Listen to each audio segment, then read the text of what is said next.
19h30, un appel d'un client qui me demande d'intervenir rapidement et le parc ferme à 22h. La vision est réduite, donc je m'équipe, je me protège. Et puis malheureusement, il y a 3 flexibles qui sont ensemble. J'arrive pas à définir d'où vient la fuite. Et à un moment donné, comme il y a du bruit autour de nous, il y a une incompréhension entre nous deux. Et ce moment d'incompréhension fait que c'était un moment où il n'était pas supposé faire un essai. Et moi, j'avais pile poil le doigt sur le flexible, sur le trou. J'ai pris l'initiative de démarrer juste pour voir s'il y avait fuite ou pas. J'avais un pied qui s'est positionné sur une pédale. Et au moment de démarrer, le moteur était en position, les commandes étaient en position moteur accéléré, rotation du bras, pare-brise explosé. On a été dépanner un porte-voiture sur des bugs. On dépanne, on change le flexible, jusque-là pas de problème. Et puis vient le moment de mettre de l'huile.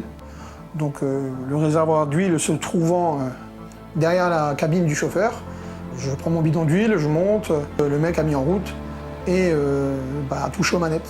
Les vérins sont descendus, j'étais en dessous, donc j'ai pris le 2e étage du porte-voiture sur la tête. Un peu de pluie, un peu d'huile dans le camion. J'étais à l'intérieur du camion, j'ai voulu descendre un peu plus rapidement que prévu. Arrivé sur la marche derrière, j'ai mon pied qui a ripé, qui a glissé. Et c'est là que le poignet a lâché. En fin de compte, je suis intervenu sur un chariot élévateur. Lorsque je suis monté sur le toit, j'ai bêtement perdu l'équilibre. Et je suis tombé au sol. Donc ça faisait à peu près une chute de 2 mètres 50 environ. J'avais pas mis de harnais. Je n'ai pas assez serré l'étau. Le flexible est tombé, j'ai voulu le rattraper. Je me suis penché et la meuleuse est venue cisailler mon pauvre petit doigt. La journée a commencé le matin à 8h et en sortant de la cour, j'ai la pédale d'embrayage qui restait coincée dans le fond du marchepied du camion. Quand j'ai eu ce problème-là, j'ai appelé mon garage pour demander s'il y avait de la place pour prendre le camion assez rapidement. Et arrivé à 15h, je suis arrivé sur l'intersection, la pédale est restée coincée une 2e fois. J'ai baissé la tête pour remettre mon pied sous la pédale pour relever la pédale. Et après, pour moi, c'est le trou noir.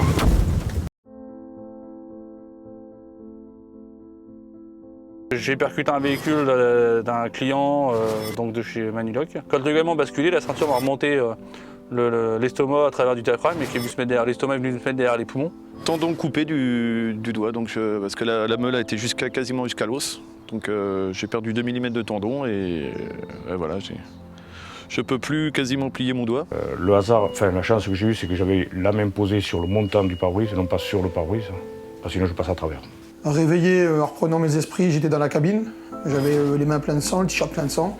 Et c'est les tout petits trous tout fins qui sont les plus dangereux, puisque ça fait un petit brouillard. Et c'est des jets comme une aiguille. Et donc une aiguille, c'est hyper pénétrant. Et mon doigt s'est instantanément retrouvé rempli d'huile. Et il a doublé de volume sous la pression. Et l'huile, en fait, grignote les chairs. Et le chirurgien a ouvert. Et il m'a dit, je peux rien faire sinon que éponger, mais on ne peut rien faire. Il n'a pas pu sauver 2 phalanges. Et vu l'état du poignet, j'ai tout de suite vu que c'était pas terrible. Et on dépanne plutôt des gens. Et donc ces personnes nous mettent parfois un peu la pression quand on intervient. Et cette pression-là, il faut savoir la gérer. Tous les jours, tu y penses. Tous les jours, tu es embêté de toute façon, tu as une piqûre de rappel au niveau douleur, au niveau utilité. Je me dis que j'ai manqué de passer à côté du cercueil. Cette opération, je l'ai fait des dizaines et des dizaines de fois. Ça fait 10 ans que je suis dans la boîte.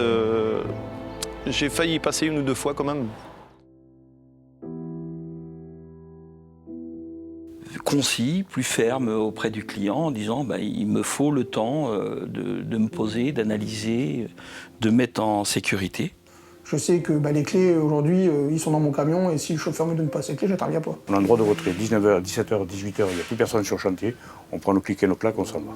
Terminé, on revient le lendemain, on prévient quand même gentiment le client.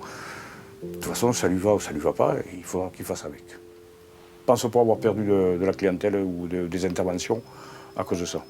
J'aimerais pas partir demain et puis laisser par exemple mes enfants sans leur papa maintenant. Donc, L'urgence, c'est avant que j'intervienne et éventuellement après, mais pas pendant que j'interviens.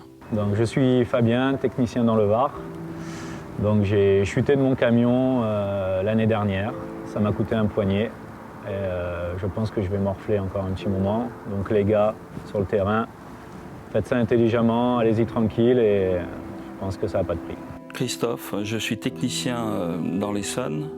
J'ai été victime d'une injection d'huile et ce que je pourrais vous conseiller, c'est de faire le nécessaire pour bien analyser votre situation d'intervention.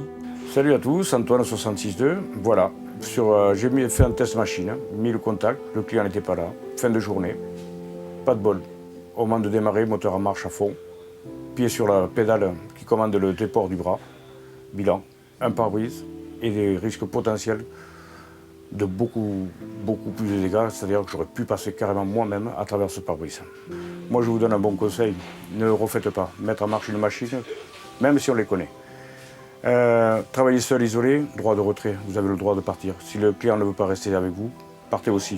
Vous pouvez revenir le lendemain, comme on dit, la machine de toute façon elle ne partira pas. Je suis Thierry, technicien du 72, Le Mans. Alors je voudrais faire passer un petit message. Je me suis entaillé le doigt en voulant récupérer un embout. Alors soyez vigilants, fixez bien votre flexible à l'étau, mettez vos gants, vos lunettes et tout se passera bien. Bonjour, c'est Fred88. Je suis tombé de 2 mètres. J'avais pas mis mon harnais. À ce moment-là, j'étais sur le toit de l'engin. Voilà, lors d'une intervention, il faut être super vigilant. Il ne faut pas vouloir aller trop vite. Il faut bien prendre conscience que le danger, il ne se voit pas. Je m'appelle Vivien Dudis. S'il y a quoi que ce soit avec vos camions ou quelque chose, une défaillance technique, quelque chose comme ça, cherchez pas trop loin, allez au garage directement et prenez pas de risques. Bon, moi c'est Nicolas du 59, technicien itinérant. Donc 2 conseils par rapport à mon expérience. Enlevez les clés des véhicules et n'hésitez pas et faites-le à utiliser votre retrait pour que vous puissiez rentrer en vie tous les soirs chez vous.